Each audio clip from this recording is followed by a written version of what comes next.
sa pozeráte na EQS, ktoré sa tu nabíja aj vďaka solárnej energii. No a to vďaka takémuto prístrežku, ktorý má na svojom strope integrované solárne panely. Toto je taká väčšia verzia, ale primárne sa takéto niečo bude vyrábať na Slovensku a budete to mať aj doma. Bude to trochu nižšie a nemusíte mať takúto profesionálnu nabíjačku, ktorá vás ide o niečo viac, ale stačí mať takýto wallboxík, napríklad na takomto stĺpe, kde si budete môcť doma vďaka slnku nabíjať svoje autičko.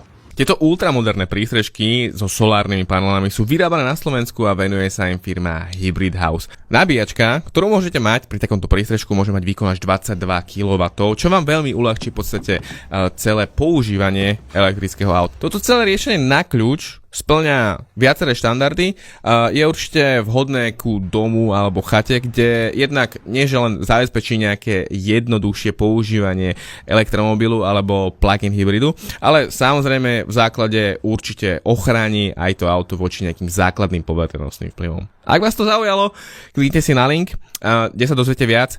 Taká tá základná cenovka celého riešenia samozrejme závisí od viacerých faktorov, ale pohybuje sa na úrovni nejakých 13-14 tisíc eur.